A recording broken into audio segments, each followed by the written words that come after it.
Since October 2024, my office has worked with their family to try to access the care that Sydney needs. But like many others, they have encountered barrier after barrier. Sydney has been unable to secure appropriate treatment within Ontario and has been denied out-of-country care OHIP funding for a life-changing surgery in the United States. Like many EDS and CCI patients, she has exhausted every available option and has been left without the medical care she needs. You will also hear from Karen, whose daughter has been left in the same situation as Sydney, and many others like them here in Ontario. But there is hope. There are medical services that can make tremendous improvements to their conditions. And we have two examples here with us today. Aaron and Mara ultimately paid out of pocket to undergo surgery in the United States for their conditions.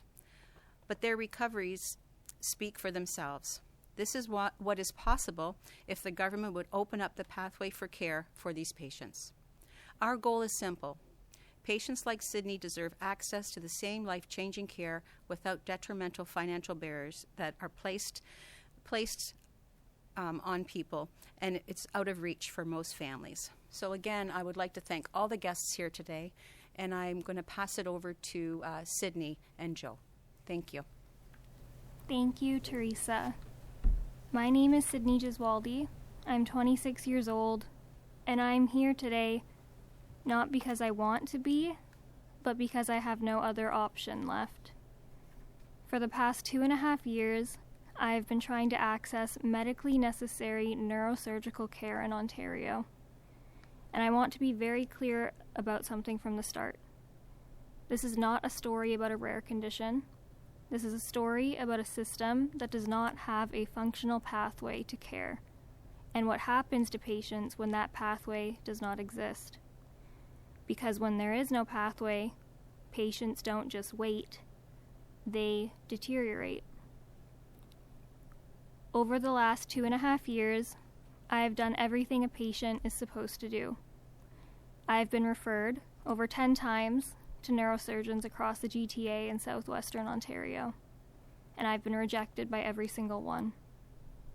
I have filed multiple complaints through every oversight body available: the Ontario Ombudsman, the Patient Ombudsman, Hospital-Patient Relations, you name it.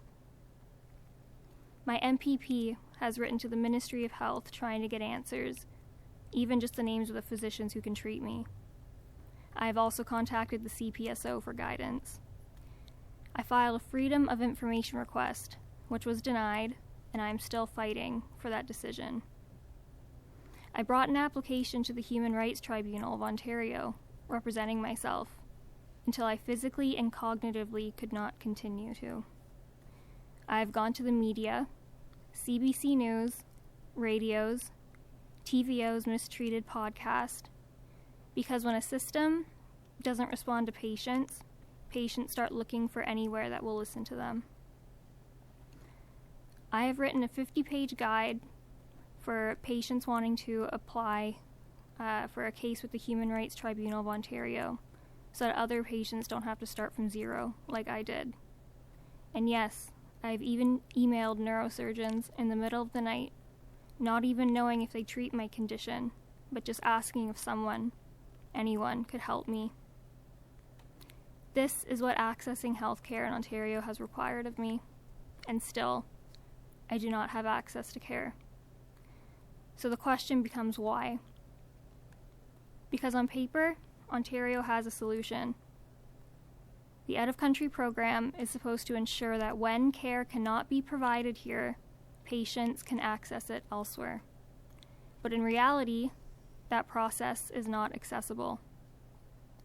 It requires patients to obtain support from in-province specialists that, in practice, do not exist within Ontario with the expertise needed to assess and validate these cases and applications. So what we are left with is not a healthcare system failure in theory, but a structural failure in practice.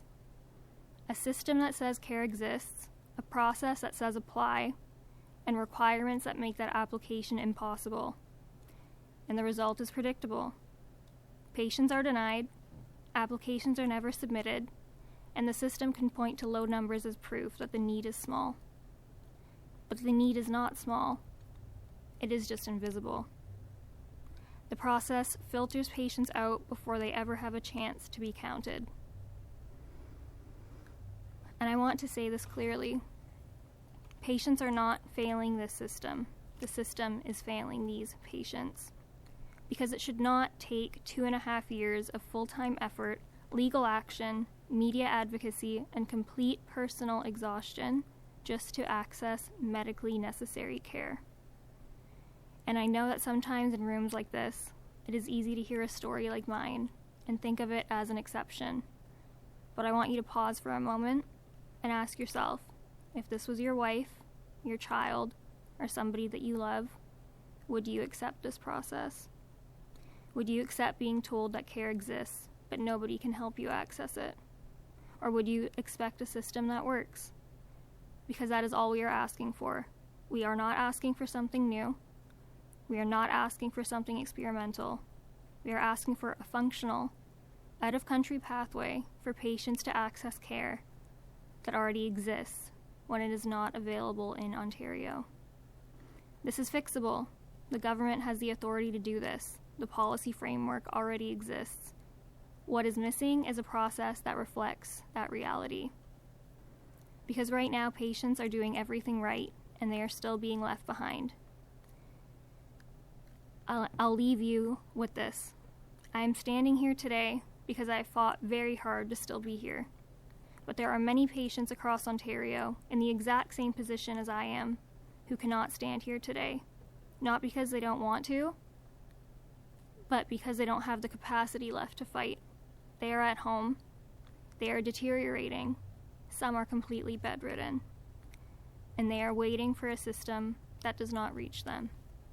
Thank you.